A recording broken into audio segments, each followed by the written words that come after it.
Welcome to the Wandering Dotterill.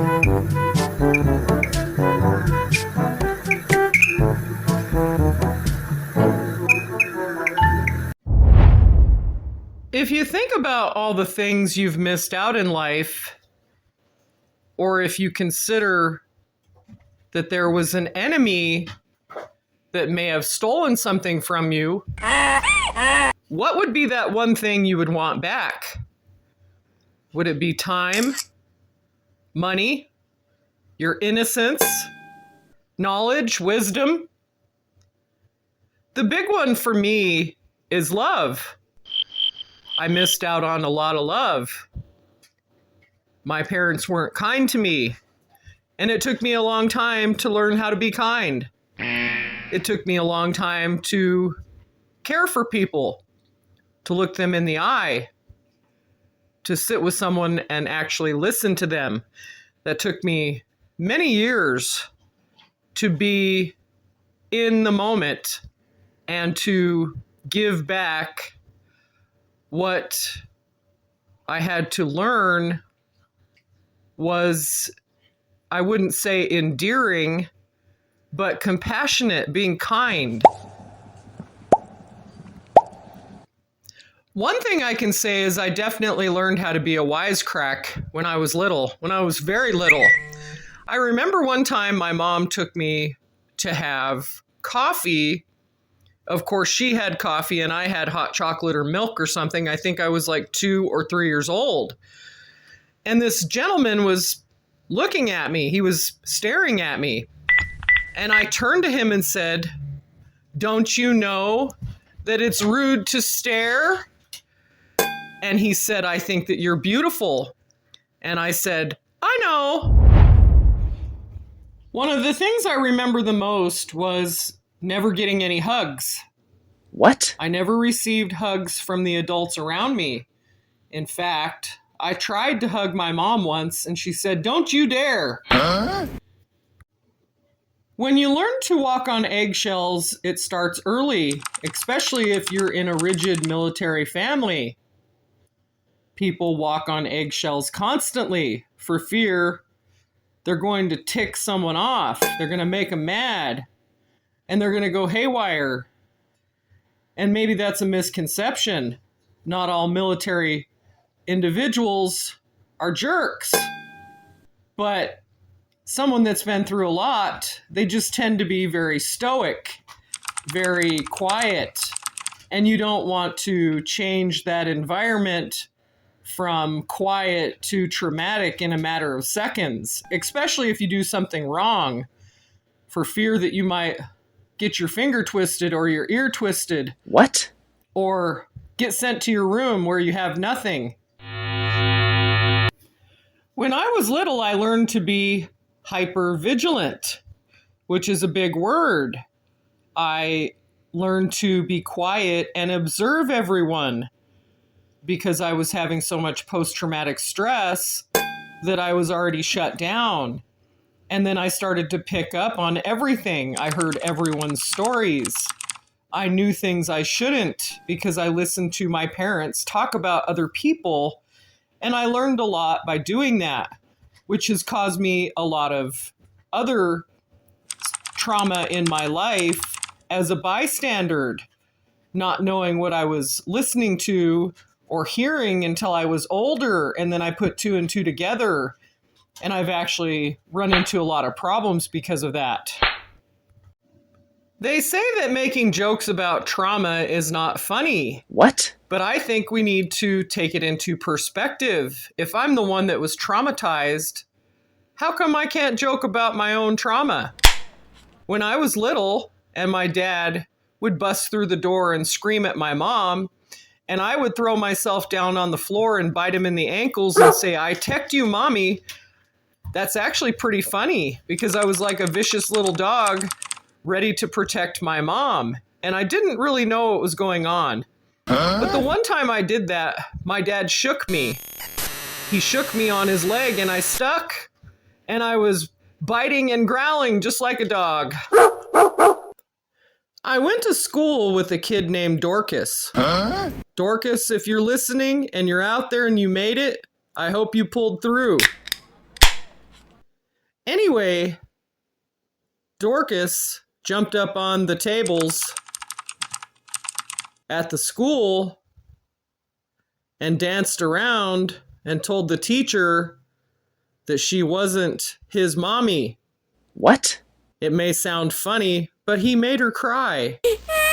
He made Mrs. Hazenkamp cry. And then he jumped on her desk and took all the papers that everybody had worked so hard on and threw them out the window. And we were on the second story. Uh-oh. I dare say if you've ever met the last American man, Eustace Conway, you'll never forget. The day that he came into my classroom at school, he wasn't there to teach class. He was there to visit a friend, and it turned into him sitting with the classroom. And he jumped up on the desk and squatted in his fringe outfit. He was wearing a native type costume because he was an outdoorsman. And he showed us how to prepare when you go outside to use the bathroom. He was showing us how to poop. Visiting my stepmom's farm was a never-ending surprise. There were multiple dogs that only had 3 legs.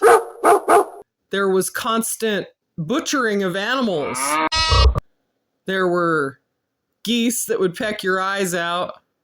What? Pigs that would be hanging upside down, squealing for their lives. And children dirty and smelly because they were told to stay outside and play and be seen and not heard. Plus, in the farmhouse, in their sanitation system, so their toilet, you couldn't flush the toilet paper. Uh-oh. And the people that lived there just thought it was normal to wipe your butt and throw it on the floor. This is your host, the Dingy Dotterel.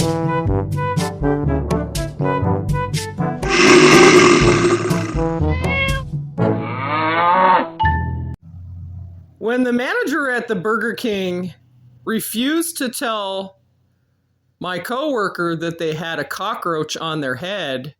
What? And it was flat. It had dried on their head. They said, "Are you going to tell the person?" And I said, "No, you're the manager. You need to tell them. We're in a food establishment." Needless to say, that person walked around with the dried cockroach on their head all day long. Uh-oh. The uncanny and unmistakable smell when you're homeless is unforgettable. If you see a homeless person, you should be nice to them. You should offer them something to drink or talk to them. Maybe offer them a shower. They'll forever be grateful. One of my early experiences, which a lot of people don't believe, is when I was quite young. I remember how the children would be hurt, and one of the parents would say, "They're just fine," and the other parent would just scream. What? It was complete passive-aggressive behavior while someone was getting hurt and having trauma. If you've ever been left alone, one of my memories was a classic one. We went to the beach, and the beach had white sand on it, and the waves were low. It hadn't reached high tide yet.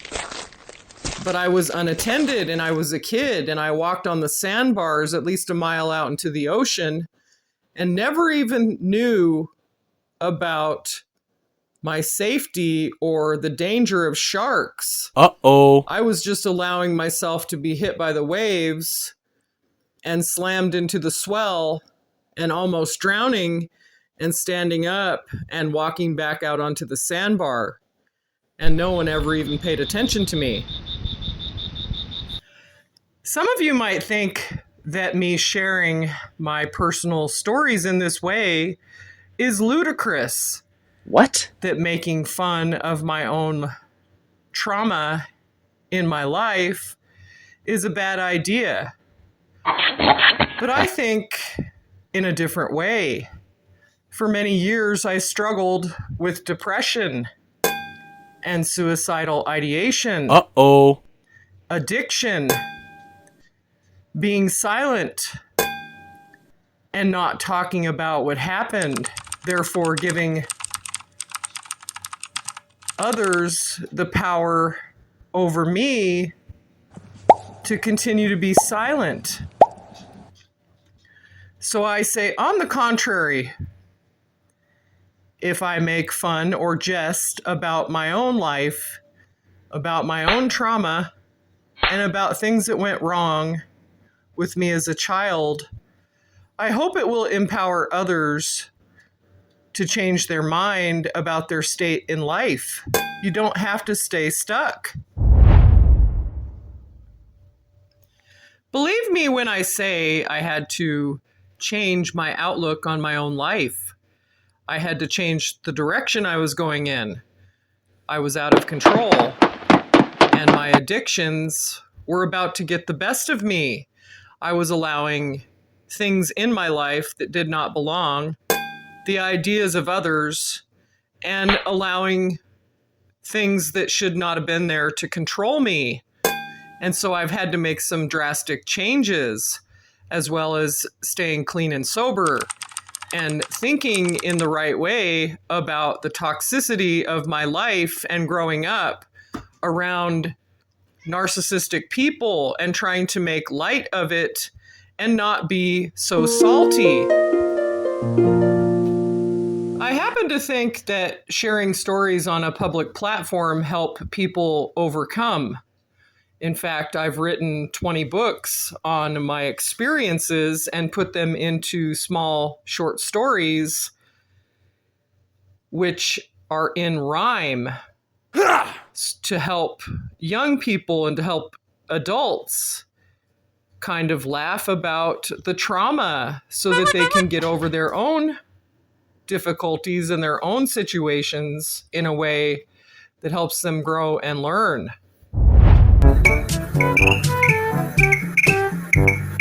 Welcome to the Wandering Dotterel.